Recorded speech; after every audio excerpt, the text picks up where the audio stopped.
President Trump tweeting, "Get ready, Syria, we're coming for you," saying that you shouldn't be partners with a gas-killing animal who kills his people. And I should point out, you're seeing an immediate reaction in the market. Come inside the Bloomberg. This is the S&P intraday versus oil. The best way to sort of get a read on what's happening. If you come inside the Bloomberg, oil spiking to a day high. That's after Brent hit a 2014 high yesterday. Now on the highs of the session, S&P futures roll over on the lows of the session. And it's not just relegated to U.S. assets. You're also seeing ruble extending its decline versus the dollar also wind up having the lows of the session. Lisa, where do you go for safety here?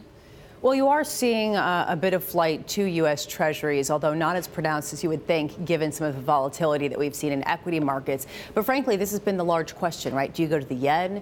Do you go to corporate credit? Well, not necessarily, not if interest rates are rising and not if the U.S. is selling record amounts of debt. Yesterday, for example, three-year notes sold the highest yield since 2007, with the greatest absorption by dealers since September. So clearly weaker demand there.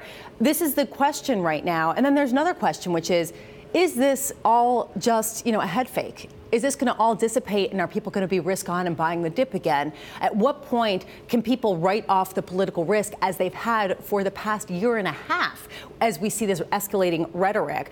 This does seem to be different because the tension between the U.S. and Russia is escalating, and the real risk with Syria is that the U.S. accidentally kills or maims some Russian troops, sort of bringing a greater number of potential countries into the conflict. Yeah, and talk about that flight to safety. I want to illustrate to you where investors may be going for safety. If you take a look at dollar yen moving lower as the yen continues to get a bid right around the lows of the session now. You also end up having the VIX, and I should look at gold, is moving higher as well, up $8 an ounce. As Lisa pointed out, you're seeing buying in the 10-year, although I agree with you, not as much as you would have thought concerning these headlines. But what I find interesting, David, is if you hedge political risk in the last year and a half, you were not rewarded for it. Well, and one of the questions, in my mind at least, is are people just sitting on the sidelines? They need to just have this thing sorted out before they know whether to go one way or the other. But I'm curious from the European perspective, because to some extent this latest go-around with Russia really started in the UK.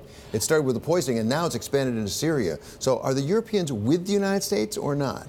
I think that there is, well, the Europeans are against Russia, clearly. I don't know to what extent there is an appetite to get involved in any sort of conflict in Syria. Seemingly France has been more active in this than the UK has. The UK right now clearly has a certain number of issues in terms of just ability to put planes in the area of Syria. We don't have our own aircraft carriers, which is a problem. Of course, Cyprus is very close to that part of the world, and we have bases in Cyprus. So one would imagine that France and Britain have roles to play in that scenario and would be game.